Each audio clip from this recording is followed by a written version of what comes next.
Hello everyone. So today I'll be showing you the project that we made for the DevTrails hackathon, and that will be submitting in our phase 2.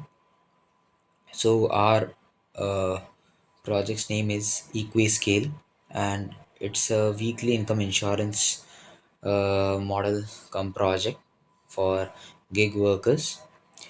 So essentially, it's a data driven, fully personalized weekly premium pricing and fraud detection system for gig economy workers who do ride shares, deliveries, freelancing, and other forms of gigs.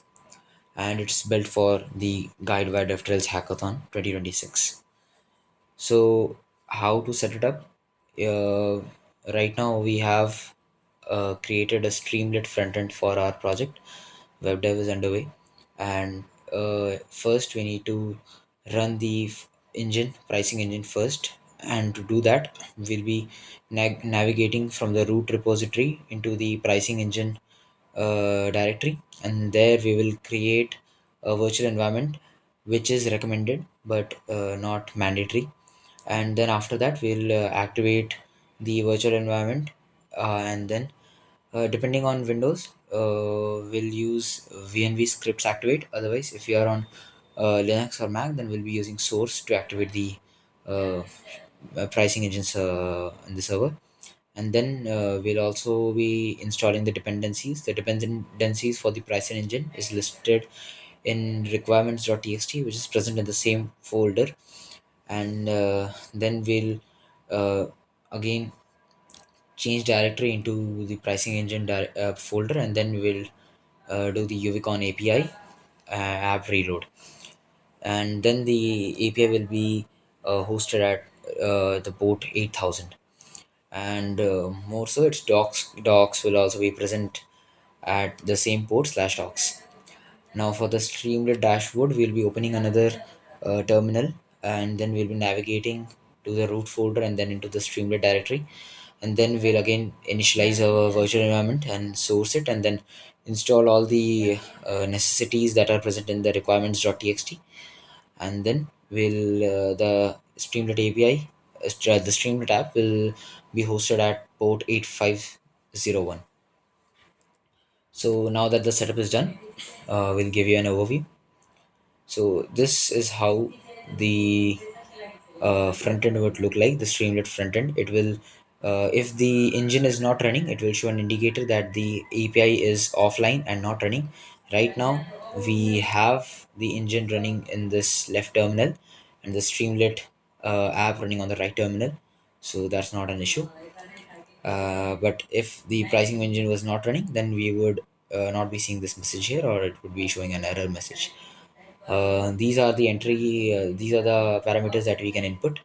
And here we have three tabs: premium pricing, fraud detection, and then Markov matrix, which will show us the required output that we need to see, and then based on the input that we are giving to the engine. So now an overview. Since gig workers have no fixed salary, weekly income fluctuates due to platform disruptions, demands, hazards, weather changes, illness, etc., and etc. So this model provides a very personalized insurance model that will price the weekly premium fairly based on all the parameters that are provided and the rider's own recent earnings also. It also controls the insurer's risk and ruin via actual buffers that may be modified, that may be able to be modified by the user or consumer. And it also detects fraudulent claims using the statistical gates in the backend. Scrolling down, we have the model architecture here. So this model consists of four layers, the topmost being the data layer, then the second being the Markov layer, and the third being the premium, and the last being the Covens layer. There is also layer 5, which is not an entirely integrated layer, but it's like somewhat interrelated. It's for the fraud claim, and it has its own separate layer. So now layer one, we have data foundation. So here will be like the user can input the last 14 weeks normal and disrupted earnings, which are marked as S0 or S0. And from those 14 weekly average income observations, we compute two sample statistics directly, which are the sample mean of recent normal earnings and the sample standard deviation. So why 14 records? But because 14 records would be a like practical number out of like a 23-week history, which would give the model a good enough idea to calculate all the other parameters that are required. So why S0 records only? Most of the material for this model and how it was built and what its functionality it has is written in the README. For a more in-depth review, the README can be referred. So why the S0 records only? So disrupted weeks have systematically lower income by definition, including them in the variance estimate does two things, both wrong. That is, it inflates the samples, and then it also widens the state boundaries, which makes disruptions harder to detect. So that's why we take the S0 values, 14 S0 values for our calculations. So these are the state boundaries and the losses vectors upon which we calculate all the other things and the parameters. So layer 2 would be the Markov chain, and we have the Markov chain has a state space of s equals to s0, s1, s2, and s3, and we have the transition matrix and the weak average distribution and all the different calculations that are going inside of this model. Layer 3 consists of the premium pricing, the formula of how it's calculated, its components, right? So entropy is also there. Entropy is related would be related to the model itself, how it's calculating, and such as like how it's calculating the like different parameters, how it's calculating the different how it's calculating the differences in the your rider's state and the weather, the buffers, etc. and etc. And the variance margin is would be the calculation from the company side, the insurer's side, how he's calculating his losses or the frauds and etc etc. So layer 4 is the co-insurance and ruin control. So here we have the insurance co-insurance structure and based on the different states. So a normal state would be zero point 0, as a mild, which is S1, would be 0.3. A major would be S2, and which is 0.65, and then severe, which is like entirely deductible, it would be S3 1.0, which is completely uh, like completely impractical to work upon. Then layer 5, we have the fraud detection layer. This is a pipeline for the fraud detection. And then we also have the status of the fraud detection layer. And then we also have the different parameter references that are being taken by the model, and how the key decisions work for this model. So now for just a brief demo on how to operate the EquiScale. So this is just a random rider profile that we have made, nothing special, for since authentication hasn't been added yet. So we'll show the last 14 daily earnings. So this is a sample data set that is loaded automatically. Of course, it can be removed, and like the custom input can be put. But for now, we'll just leave it as is. We'll be doing we'll be doing the input based on these only. So current state will put as normal only, and then today's features we'll do. This is the earnings velocity. This is a like estimation of how much the rider is earning in a 5 day period. So we'll put it as 0.25, and days since last is not. So the last time he had a normal earning, it would be 3 days for us in this case. And earnings ratio, how much earning according to work that he's been doing. Let's just keep it at uh, 1.0.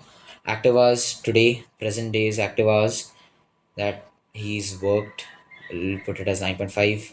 Trips completed, we'll put it as 14. Cancellation rates, we'll put it as 0.4.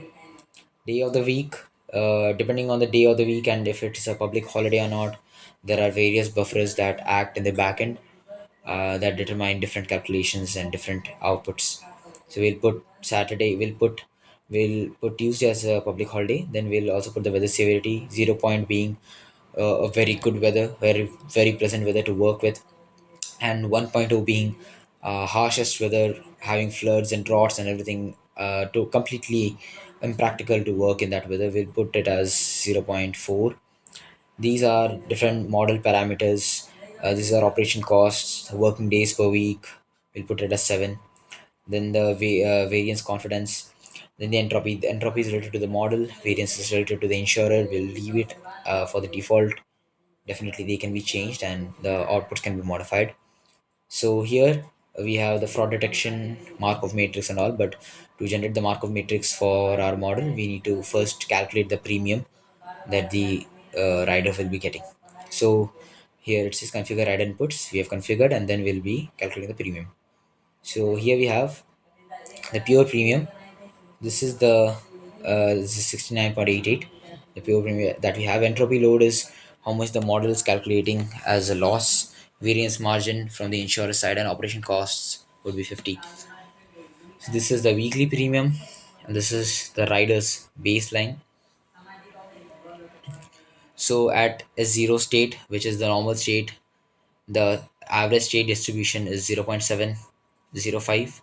At S1 mild, it is 0.133. At S2 major, it is 0.085, and at severe, it is 0.077. So we can see how it decreases as the current state also changes. Then loss vector also in a normal state there is no losses. Mild state there is minimal. The major it is somewhat substantial, and then severe it is pretty high. So now we have the fraud detection. Here the writer can submit a claim based if he has suffered in losses. We'll put a claim amount of 200 and a disruption state as mild, and we'll run a fraud check.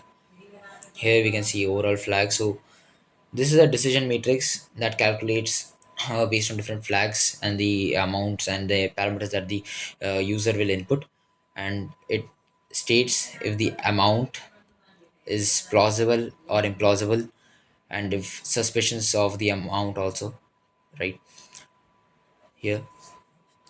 And then we have the Markov matrix for the adjusted transition matrix for the premium pricing that we have just calculated. And we also have the weak average distribution and the stationary distribution. So the weak average distribution is used for premium pricing, and it's spread across the week, while the stationary distribution is like a population based rate. And that's pretty much it for this project. So thank you.